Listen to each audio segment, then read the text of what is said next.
Alrighty, welcome to Brush Hour. Thanks for joining me, everybody. My name is Kyle Webster, and I am the guy who made the brushes that you like. Thanks for joining the show. Today, we're going to talk about emulating pastels in Photoshop. And I'm really excited about this one because I had the great privilege of watching a true master of pastels, Mr. Gary Kelly, do a demonstration at the Illustration Academy back in 2004. Maybe it was 2003. I don't know. My memory's a little fuzzy. But what was so cool was that I watched him do an illustration of Frida Kahlo from scratch. And I got to see his process up close and personal, and I got to hear him talk about his process. And what we're going to do today is I'm going to show you that I can use that same process, a process that's been used by pastel artists for, centuries here, where you are going to be creating a ground. And when I say ground, what I mean is you're putting color down on the page. And then you're going to draw on top of that and allow some of that ground kind of to come through a little bit. And what makes this all so easy, as you can guess from the title of the show, is brushes. All right, custom brushes are the key to making this work. Those of you who have ever worked with pastels and found them to be a little bit difficult to work with, a little messy, you're not alone. I've certainly tried. But I have to say that the results you get in Photoshop using this method are really, really convincing, and you can create a whole style based around this. And if you don't know who Gary Kelly is, I mentioned him at the top here, please look him up. That's last name is spelled K-E-L-L-E-Y, Gary Kelly. Brilliant pastel artist, brilliant painter, brilliant illustrator, and probably my illustration hero, if we're going to be honest about it, along with many other people, of course. But Gary Kelly really sits at the top there.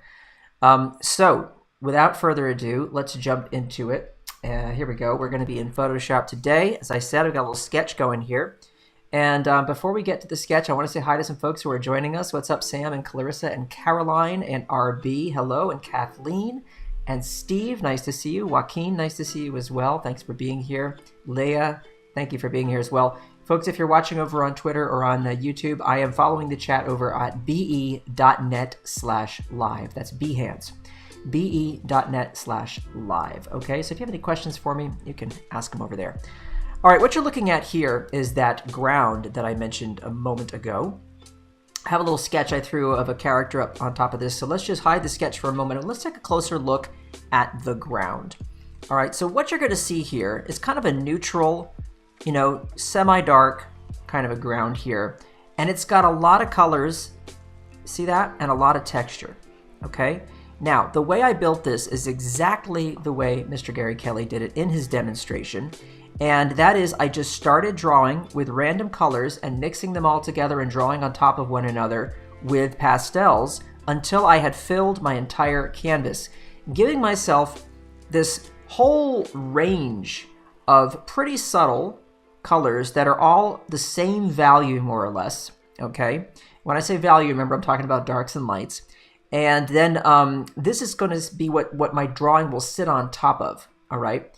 And let's take a look at how you would do this from scratch. So I'll just create a new layer here. So I've just started a document, nothing going on here, brand new layer.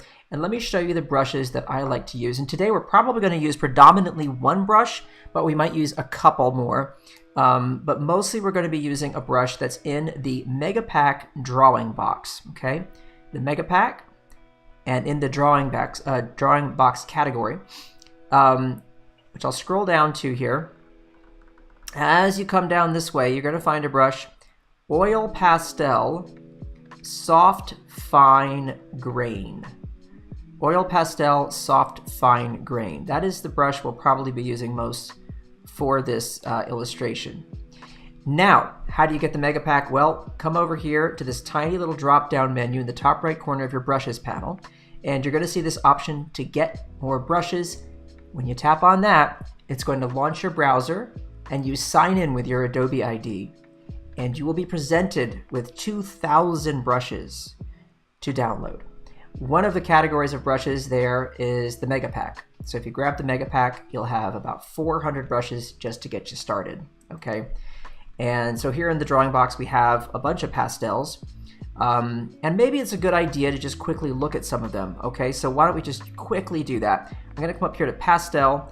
You're gonna see we have a new pastel. If you've ever used new pastels, this is actually one of the brands that Gary was using that day. We have our Pastel Palooza brush, okay? Different grain, different kind of a quality to the line. Pastella, which I love. By the way, I used Pastella and Pastella Tilt for the illustration that you see for the header of this class today. Okay, so if you were looking at that header illustration I did, the title card, that was what I used for this. All right, now there are a couple others, but I want to skip ahead now down to these pastels. We have a bunch of oil pastels, okay? And these are actually mixer brushes, believe it or not. Most people think about mixer brushes being paint brushes, but in this case, we've got a bunch of nice oil pastels. Now, the way they work is they allow you to do that. See, I can draw with the pastel with light pressure and get that texture to sit there, or I can kind of smudge it a little bit with more pressure and get some nice blends. So all of these pastels will do that. And you've got 1, 2, 3, 4, 5, 6, 6 of them, as well as some blending tools here. And what I like is this pastel smudge finger. We're going to use that to do some blending as well, okay? So it's a good little blender right there. And you'll see every now and then you'll get a little bit of a thumbprint, fingerprint in the smudging, okay? So that's what we're going to be using. All right. So let me jump back to that brush. Here it is, Oil Pastel Soft Fine Grain. And let's look at our ground again. This is what we're going to recreate. And here's how I do it. I go around on the color wheel, okay? So check it out. Let's say I got to start somewhere around here. Now I like to keep the values semi-dark to medium, right around here, and not super saturated. Something like this, okay? I make my brush big, so I'm bumping it up to like 200 pixels or something like that. And I just start to do this, just throw some color down like this, okay? Nothing fancy. Then I grab another color, I'll just come around this way, and I'll throw that on top of it, okay? And fill in some spots here and there, okay? And then maybe come around and grab like a sort of a greenish kind of a color. And you'll notice that when I come over an area where there's already some pastel, the way this brush behaves is it'll sit on top a little bit, but it'll also pull some of that color with it and blend, okay? So on the areas that are the white of the canvas, you're just gonna see that pure color, nothing too exciting there. A little bit of texture if you go with light pressure. But then when you paint over an area like this brown here, you see what happens? It's still gonna have some of that brown show through, it gets a little darker, okay? Now, I continue to do this, all right? Come back over maybe to something a little warmer, like this, throw some of that in the mix. And I continue to do this, and then what I do is I use that smudge tool, which you saw a moment ago, right here. Smudge finger, right there. And sometimes I'll just come around and I might smudge a few bits and pieces together, and then I'll draw over them again, right? Just blend some colors like this. Smudgy, smudgy goodness, okay? All right, now, this is what the end result is of all of that action, okay? So let's really zoom in. You see you get all that nice texture, but the colors, it's really hard to discern what's what. Everything just kind of blends together and you get this nice semi-dark ground upon which to work. Now I'll bring back our sketch for a moment, and I'm gonna take my sketch, I'm gonna knock it way down in opacity, okay? So I can see it, right? But it's really subtle. Right? I'll knock it up a little bit more so you can see it a bit more clearly. I want to make sure you can see, for example, this line right here, because I'm suggesting kind of a city sort of scape in the background. And I've got this in a group. I could even take that layer. I can bump it up a bit more so you can see that clearly. There we go. All right, now here's what I do. With the ground, I just duplicate the ground. Okay, so I like to have that ground there on its own layer, but I duplicate it and I'm gonna draw directly on that layer. Because with pastel, you're doing it all on one piece of paper anyway. Of course, I can take advantage of layers because I'm working digitally, right? But I really like the way that this ground is gonna show through and blend a little bit with everything that I draw as I go forward, especially in these early stages of the drawing. All right, so we're going back to our brush we were just using a moment ago. This is that soft. Okay, let's go here so you can see the name again. Oil Pastel Soft Fine Grain. I know it's a long descriptive name, so you got to keep that one in mind. And I'm going to just hit some sky up here. Now watch how I do this. I'm going to come over here to sort of a greenish yellow kind of a color, really light value. Okay, so we're going really light, somewhere in this vicinity. And I'm going to start drawing. I'll make the brush a hair smaller. And check this out. As I start to pull in that color here into the piece, look at all that nice color that's coming through, right? I'm using light pressure and just kind of like grazing the surface, if you will. Now see that? This really looks and feels like pastel. This is how this would work with traditional media if you were doing this, okay? For realsies, all right? So check it out. I'll make my brush bigger. I can make my brush smaller. I want to cover a big area. I just knock that in like this. And I like to change the direction I'm drawing a lot. So sometimes I'll move diagonally this way, sometimes up and down, size the brush up and down, you know, get a few couple of marks in there so that, you know, you're not actually just using the paint bucket tool or something. You're really drawing this in there, okay? Now, I can take advantage of things like straight lines. I want to make a straight, perfect vertical here for this building. So hold down the Shift key and just come straight on down like that, right? That's the kind of thing I know I can do easily in a digital environment. And then I can come straight across, pull a horizontal this way, right? But all the while, what's happening is I'm getting that ground to come through. And this is why we create it, so that in the end, a lot of it will still show through in places, and this is going to unify and harmonize everything that you're drawing. Hey, Doctor Who, thanks for joining us. Glad you're here. All right, folks, if you have any questions in the chat, lay them on me. I'm here to answer questions for the live part. Of course, these shows are archived. They're going to show up on YouTube and Behance later, of course, for everybody to watch. But while you got me here, now's the time to ask questions. I'm here to answer them. All right, so I'm just going to go around this sort of Empire State sort of building shape right here. And I'm going to let that building be like a negative space kind of a deal. See, I'm letting the ground be part of the illustration right now. Okay, so we're just going to sort of carve out some spaces around it. It's like with watercolor painting, you know, where you do what they call negative painting. Same thing. And sometimes, you know, my hand is not, I'm not a robot, so the amount of pressure, hey Doris, thanks for joining us, the amount of pressure that I'm using when I'm drawing is going to vary. And that's another thing that's going to add to the realism of this, because I'm not going to be making marks that are uniform and always going to be identical to one another. And that's one of the best things about this, because I don't want that to look like that. I want things to look like, you know, a human drew them. So I want there to be some nice variation in all of that. And you can see I can use really light pressure here and just kind of let that sort of fade. So we don't really know exactly where that building ends and the next one begins, okay? Because this is all in the background. This is all in the background, all right? Let that negative space do its thing. I'm gonna come up this way. And here we're gonna just create an angle right there. And then come up again. And then we'll just close this off this way, like that. And that gives us our little backdrop, okay? Just like that, simple. Now I can come over this with another color, and this is gonna be really cool. I'm gonna take some of a sort of a reddish color like this, go a little cooler, a little more purple, somewhere in this vicinity. Okay, and it's sort of modeled on the color I have here. And if I just wanna play that up, I'll go a little cooler, because this is, after all, in the distance, so I wanna make things in the distance a little cooler. But if I just do this, if I just hit this area here, okay, really, really faint, really, really easy peasy, all right?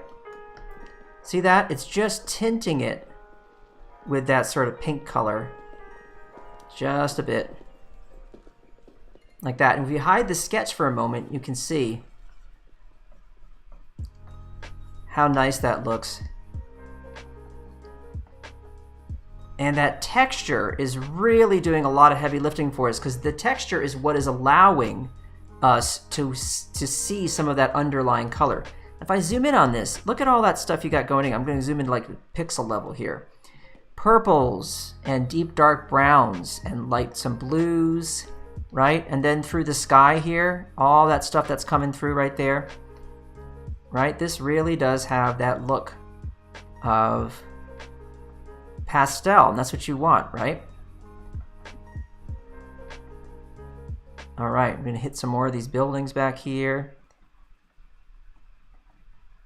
And also the edge of everything I'm drawing, there's not like a really hard edge, you know? There's definitely a break between one color and another. I mean, you can distinguish one from the other, and one section of the art from another, you know, the buildings versus the sky. They're definitely separated, but there's a nice sort of a fuzzy quality to that separation that also feels like we're looking at pastels. Okay? Okay, there we go. So you can see how this works. All right, we'll bring our sketch back. You do your ground, you start to draw directly on that layer. Okay, now I've got my ground still on a separate layer, okay, but I like to just start drawing on this copy of it and see where things go. All right, now I want to start getting to our subject, but before I do, I just want to throw in this sort of ledge that she's sitting on there. And so for that, I want to think about using another color that's kind of neutral, not that interesting, not that exciting, because really this is going to be our focal point right here.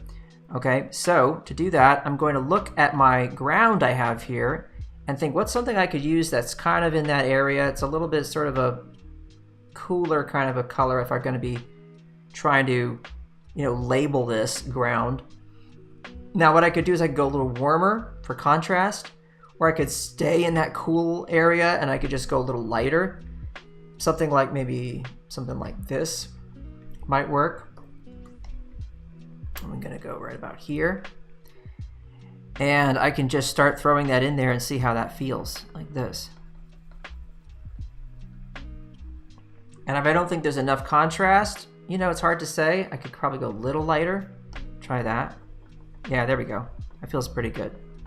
Now, in the same way that I drew the ground, right, this section of the illustration right here, this ledge, could just as easily have some variation in it, where what I do is I'll throw some of this down here. We'll put this color down to start with, okay? Using that shift key again for a nice vertical. All right, there we go. And then what I can do is I can just move around the color wheel a little bit. So I could go like this. I could go a little warmer, okay? And throw some color in there. So what I'm doing is I'm coloring this whole area the same value, but I'm shifting the hue a little bit here and there. What size canvas, says Clarissa? This one I think is like 1600 by 1900, somewhere in that vicinity. You can work pretty big with these brushes though, because they're not really taxing the CPU in the same way that, say, like a really large painting mixer brush would, where you have, you know, tighter spacing and you're having to mix a lot more. So yeah, don't worry about it. You can work quite large with these. And don't forget, these work great in fresco. So with fresco, you can work on really big canvases and have, you know, no issues with lag. Everything's running on the GPU.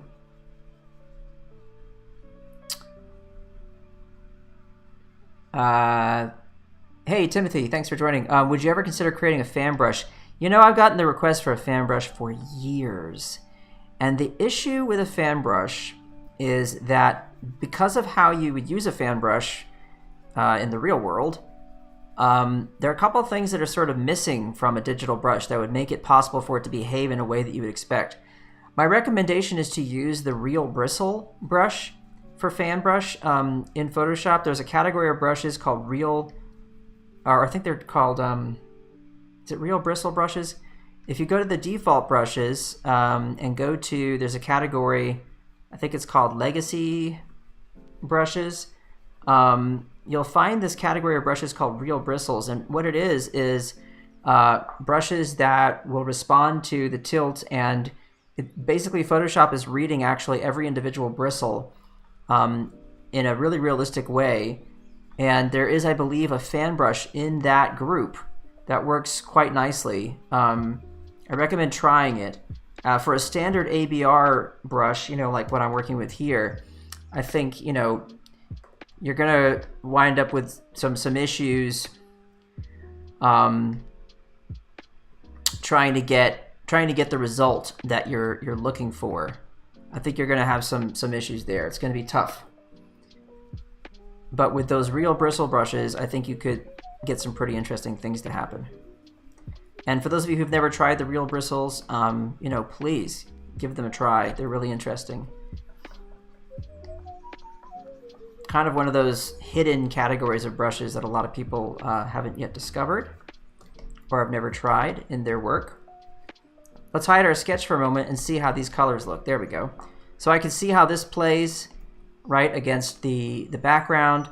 Some of this yellow, if I wanted to bring that down in here, what I would do is just sample that yellow, and I would come over and I'd probably take that and, you know, just warm it up a little bit. And then I could bring it in here as well, just like this, just hit some spots. The key is to try and mix it up, use a lot of different colors, but just watch your values and make sure that they're pretty consistent. All right, now we're gonna get to this edge right here. What I'm gonna do is I'm gonna use one of these colors here, and you'll notice that I'm sampling multiple colors here. Remember, with mixer brushes, you can sample anywhere in your canvas and put multiple colors on your brush. So I want to use colors like this, and then I'm just going to throw in this shadow side right here. All right, so bring my sketch back so I can see that angle. Make my brush a little smaller. Just come across this way. Go a little brighter than that. There we go. Once I've got that there, I can take my sketch away. And remember, I can use my nice Shift key to get that nice straight edge right there.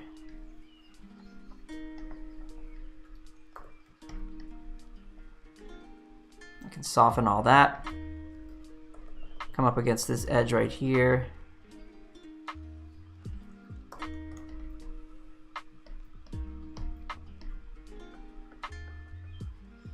And there you go.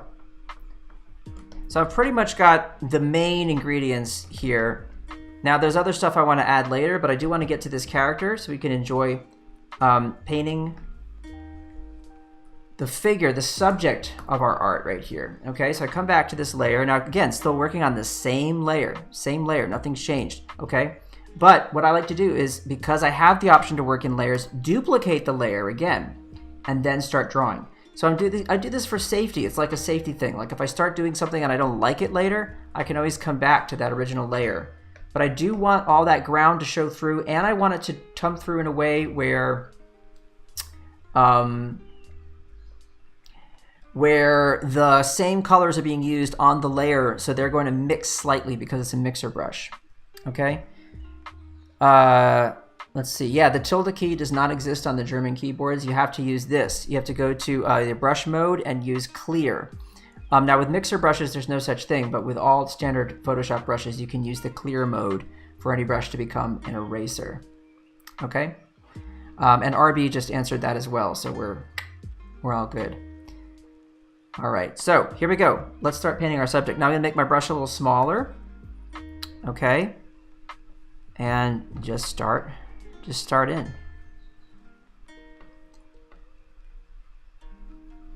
Now the smaller I make my brush and the more pressure I use, the more I can control my edges, right? I can get more crisp of an edge if I want, right? But for now, I'm still keeping things, you know, kind of on the softer side, right? And I mentioned earlier that we would maybe use some other brushes. So that's another instance where maybe if I want to have more control over the edges, I would use something like the Pastels brush for something like that. Okay, but again, note what's happening here. The ground is coming through, not just the color of it. The color of it is influencing a little bit the color that I've selected here, but also just those little bits of texture, okay, goes such a long way to giving us this feeling that we want, okay, this nice pastel-y sort of a look to everything.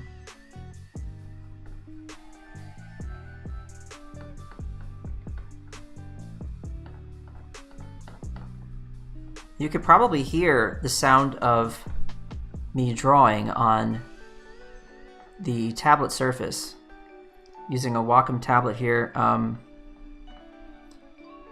and it's a noisy thing because I'm using a felt tip. I love the felt tips that they make. Been using them for about, oh gosh, a decade. Once I found them, I never went back. They take a minute to sort of break in, you know, but once they get really soft, it's just so nice to draw with them. So nice. See that? I'm making my brush smaller. I'm doing that with the bracket keys. If you missed the illustration masterclass from last Friday, you can watch that back where I talk about key commands, essential key commands for illustrators.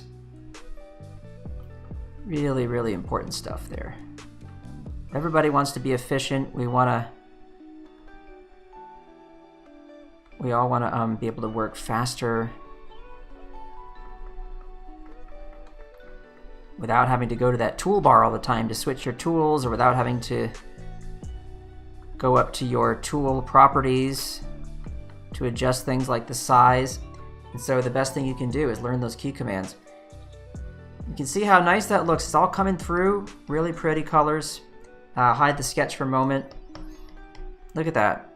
Pastels, folks, but we're in Photoshop. It's like magic. Oh, great, Holly. Glad that helped you. Yes, there's always a little key command here or there that people didn't know. So, yeah, I love doing that. Love teaching people key commands.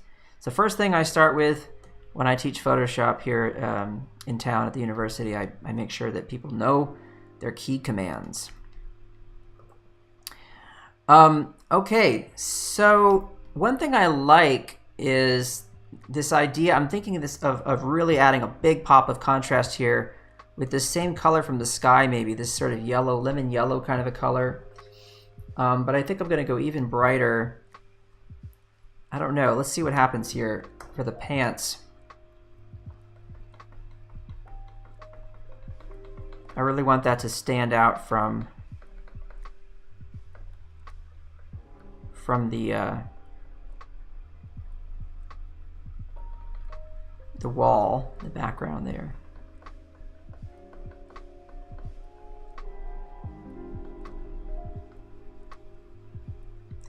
Another cool thing about this ground being as dark as it is it almost gives me like a bit of a line. If I draw right up to the edge of it and leave a little space between each color, it kind of gives me this line, like I was doing line drawing in combination with everything else. And even though I'm not, you know, if I hide the sketch, you'll see what I mean. See, it's like I have a line right there separating those two areas, okay? But that's not the case. However, you can pull it off, and excuse me, you can also, like you see I did this under the chin here. I left a little sort of a drop shadow, or not a drop shadow, a cast shadow on the neck there for our figure, simply by not using a lot of pressure. That's all I had to do to make that happen. So that's kind of a nice trick right there. See what I mean? And same thing with that dark area right there. It kind of creates a line, if you will, right there. And I can tidy that up a bit right there. Clean that up just a hair.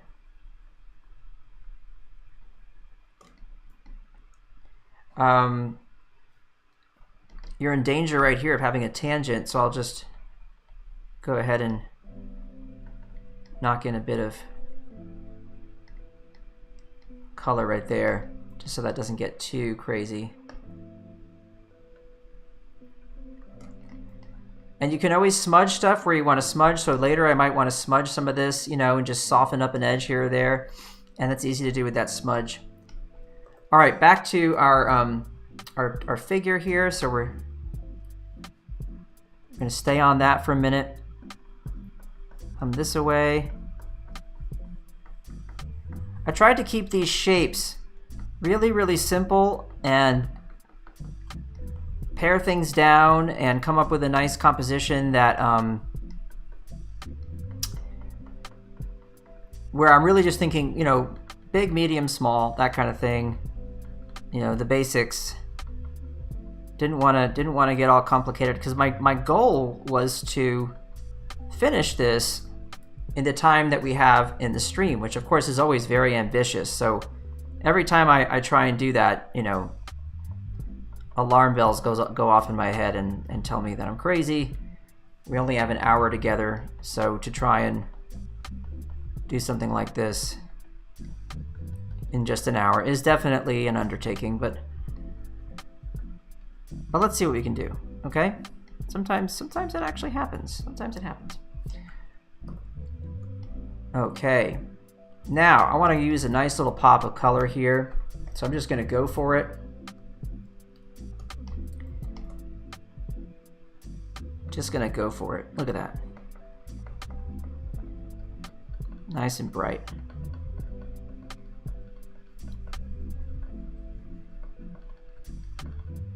If you were to try and do this with real pastels,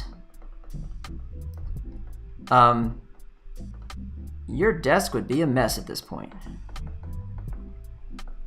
Pastels are messy, but they're beautiful. I'm such a huge fan. Love looking at, you know, especially I love looking at people who really know how to do it. Oh my gosh, Degas. Degas. So good, so gorgeous. Never get tired of looking at his pastels, never ever.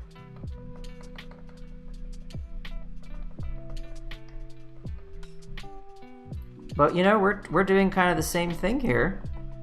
We're getting really similar results in terms of the look of the medium. I'm certainly not saying that the results are like a Degas in terms of the drawing. Let's be serious here.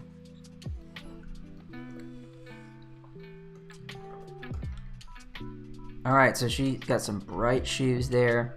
We can take this same color here and just throw it underneath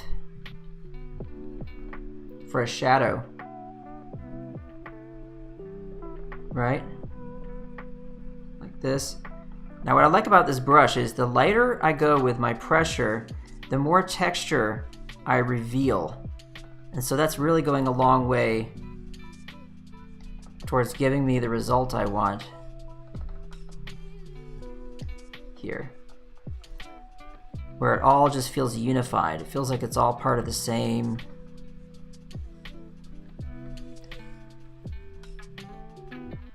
layer, okay, which of course when you're using paper, well, that's what you got one layer, right? But that's really important to me. I want that to be clear. I want that to read.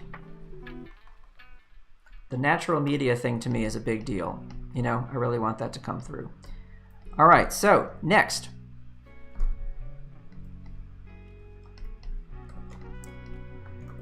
We are going to go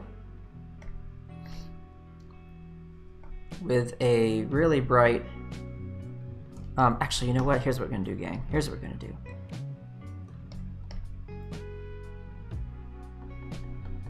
Yes, that's it. That's the ticket right there.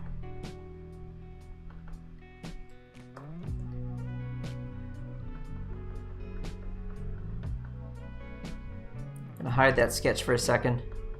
Really want to make sure I can see everything that's on my paper right now.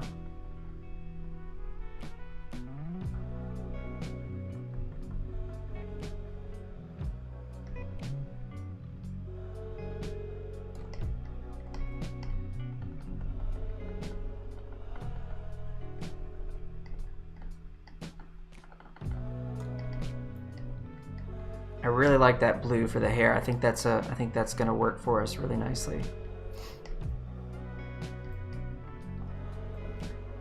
That's going to be nice. Let's come in here. We'll grab a dark.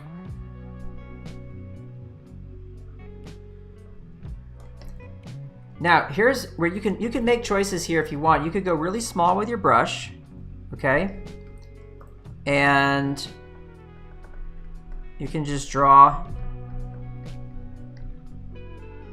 with the that soft pastel that I'm using now. But this would be a chance, if you wanted to, you could also try something like that Pastella brush and see how that feels to layer on there with some more details. You know, totally up to you. I'm sticking with the same brush, and I'm letting my hand kind of just control the softness of it, the blending, the texture, depending on how much pressure I use when I draw and so on. Okay?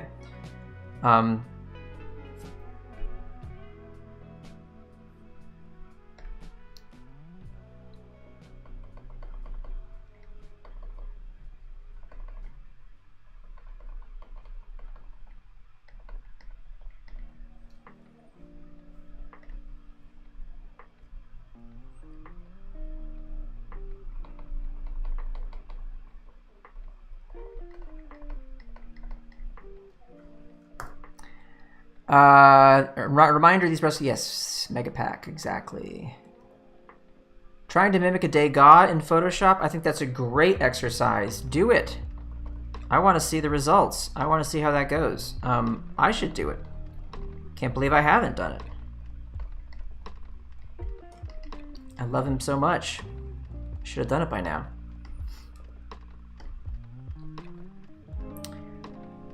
All right, we'll go to load solid colors only for a minute here. That'll help me to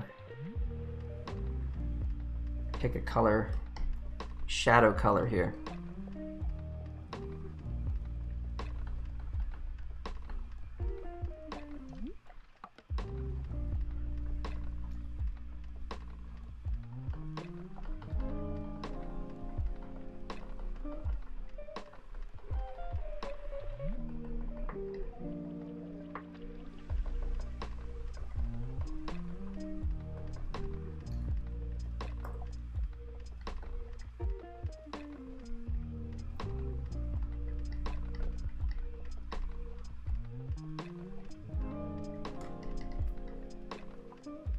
There we go.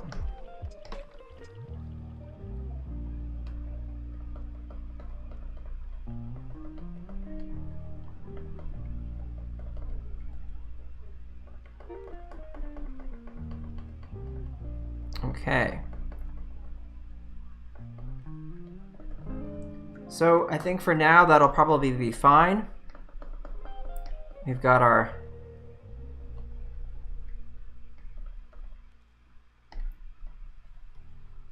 few of our facial details there in place. Just going to refine this.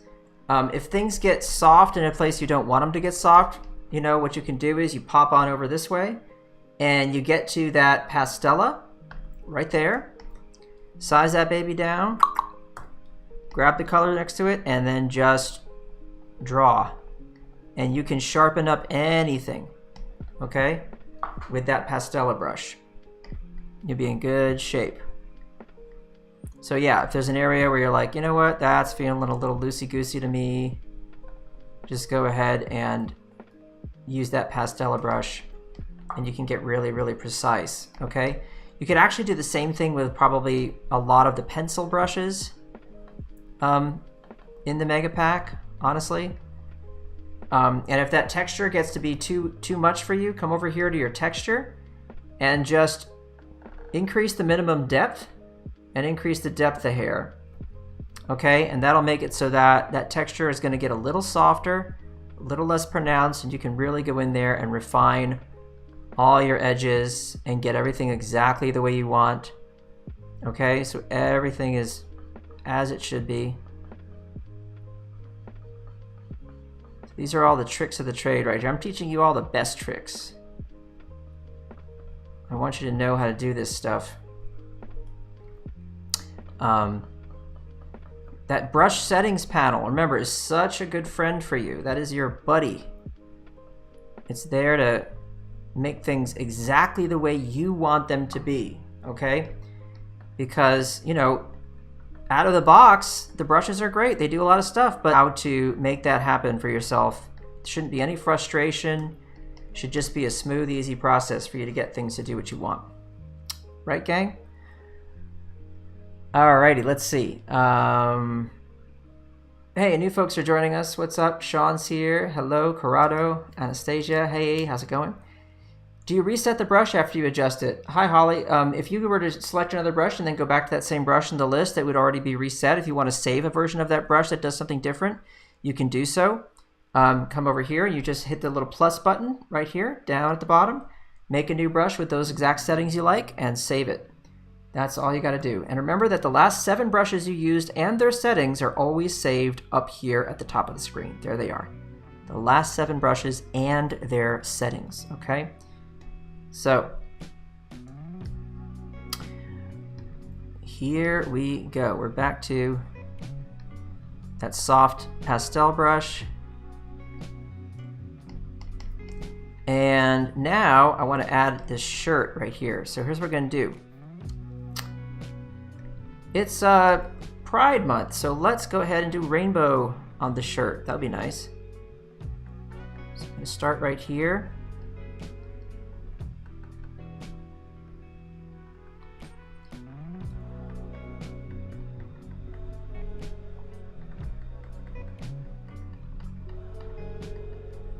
And again, look at what's happening. So the red is not only sitting on top of what's there, but it's also, folks, it's also, actually let me undo a bit because I want to leave a bit of a shadow there. It's also pulling a tiny bit of the color underneath it with it, okay, when I use a little bit of heavier pressure. And see what I can do here? I can just go really lightly under here and let some of that shadow be there. That's so nice. You're letting the ground do a lot of things. One, it's pulling in some color for you, okay, to unify everything. But another thing it's doing, is allowing you to create shadows in your work without really having to do anything. You just go light pressure and you're in good shape. Simple, easy peasy. Make my brush smaller and just come up here. Put a little strap right there, and then we're gonna have another one come up and over. Actually, we should use a dark color for that to make that really obvious.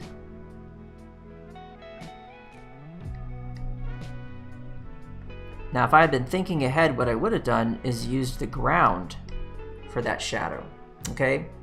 Now, because I have another layer of the ground underneath, check out this trick. Here, let me hide my sketch for a moment so you can see something. Instead of drawing the straps, if I don't want to do that, I'm just gonna go back for a moment. What I can do is, let's just go back, here we are. Hide our sketch for a minute, check this out. I'm on this layer right now, I grab my eraser, and, whoops, what am I doing, hang on.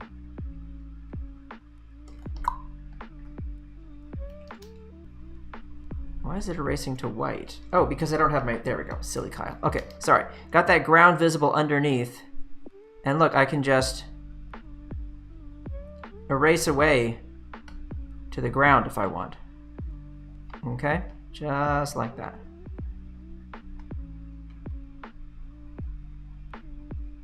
So once again, the ground is being our friend, creating a strap for us right there. Could even create a little line. Remember how we were using the ground to sort of create lines by simply leaving a little bit of space? Right there, I can do that right there too. Fancy tricks. I'll come around here.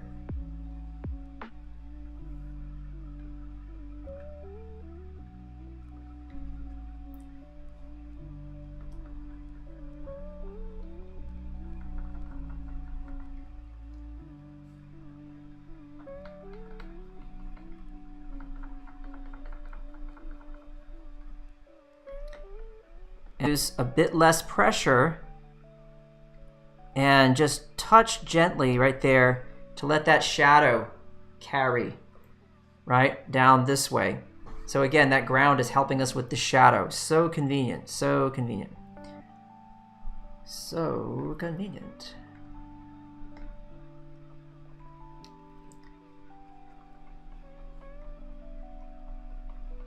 Also giving me a bit of separation. Bit of separation there between the stripes, right? So again, serving as some line work in the art as well. Really convenient.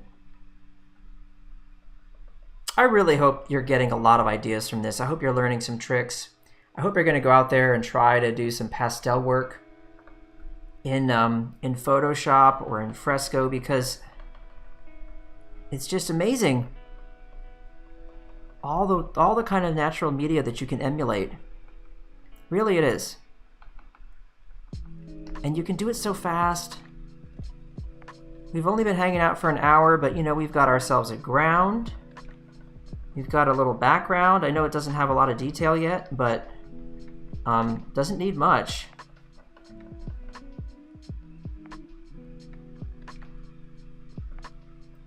All right, and now let's go ahead and grab our last color here. And we'll throw that right down there.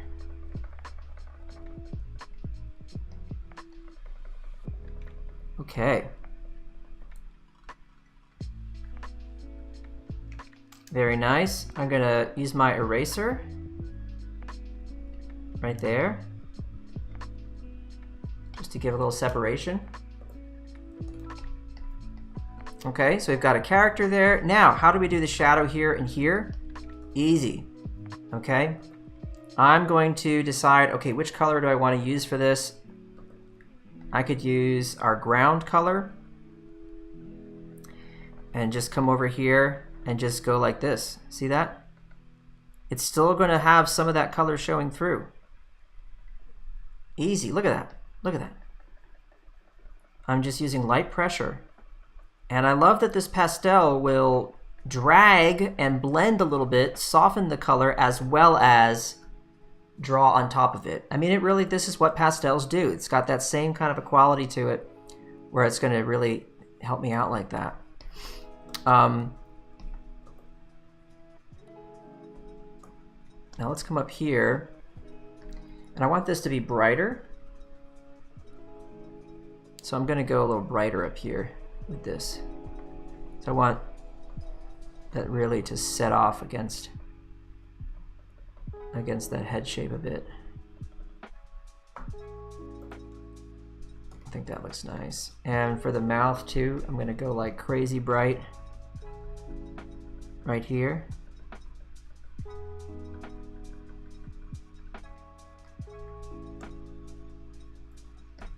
And I'm going to go and make some little highlights right here.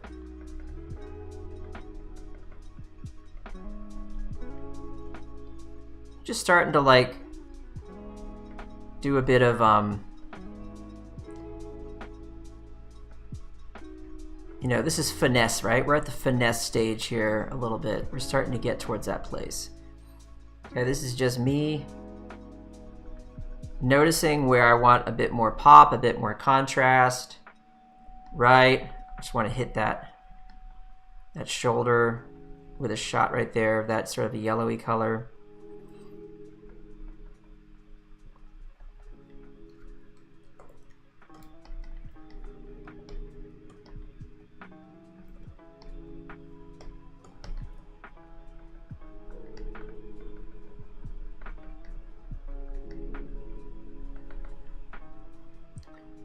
I'm just messing around with darks and lights and trying to get things to read the way I want right here.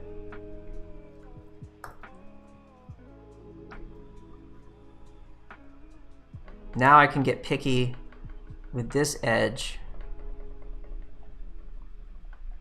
right here if I want there to be a bit more of a separation between the character and the background.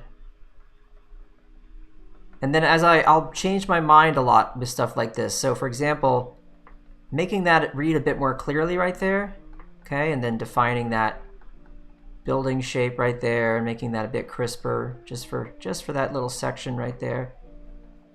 Okay, as I do that, I can zoom out and I can say, okay, now how about, yeah, that head, we probably want to actually go dark, not light right there. So I grab this, I go dark. All right, still got to have a nice rich kind of a blue to it. But this is where I get picky and I go, okay, let's try that. Let's see what happens if I darken that up against that yellowy kind of a sky color. How's that gonna affect the read of the character?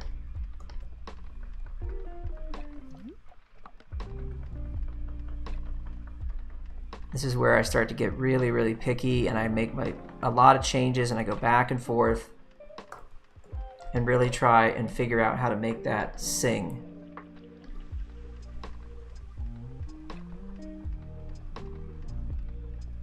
And I'm hitting it with some of that color from the face because I want it to all feel like it's part of the same thing, and then I'll come back over it again with some blue. I know this is a weird process, but I'm going to go back and forth for a minute here.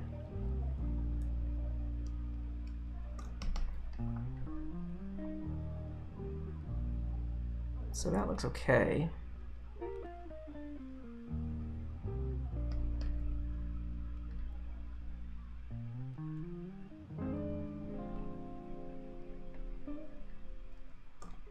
There we go. So for now, I can leave that be. I'll probably come back again later, and what I'll do is,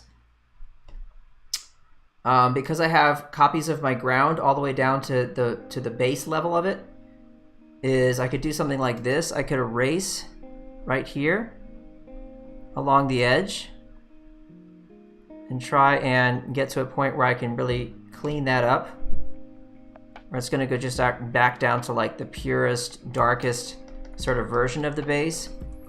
And then I could come back over to the layer I'm drawing on, and that's maybe where, because I've got that separation now, I might come back to this blue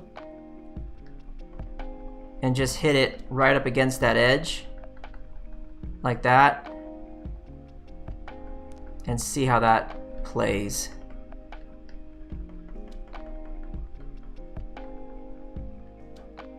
But yeah, I could go back and forth on this kind of stuff a lot. But that looks okay for now. All right, so what do we have left to do? We have like a minute, maybe two. Just quickly, look what you can do. You know, you've already got this color here, okay? This sort of lemony yellow, kind of whatever color it is, from our experiments with the sky there.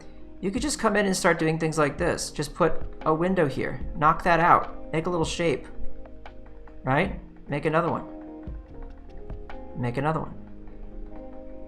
Just a few of these is all it takes sometimes to get a little bit of interest in your background. Okay? And, you know, I would obviously play around with the contrast here, make sure that this really reads. Go a little bit lighter and just hit that over the top. Make sure that I can have that little edge right there. Just be nice and clean. You know, you can always smudge with that little smudger. And the last thing I want to show you is this. Like I always do, I love to come in and start playing with adjustment layers or doing something as simple as grabbing a color, okay? Could be anything. Just throw it all over there and hit overlay or soft light, you know, and see what that does to your illustration. you know, something like soft light. Look at that, gives it a nice cool tone. All right, and you can really feel like you've got a totally different palette going on there. Such a nice thing to do. It's subtle, it's effective. You could do line work over the top of it, but you know, do something like this. Try a little blend mode for yourself. Bam, overlay, whatever you want. Thanks for watching. That's Pastels in Photoshop, guys. It's pretty cool, right? Give it a try. Use these brushes. They are the key. Try the method of the ground that I learned from the amazing master, Gary Kelly. Check out his work. And in the meantime, take care of yourselves. Take care of each other. Remember to be kind. And I'll say ciao for now.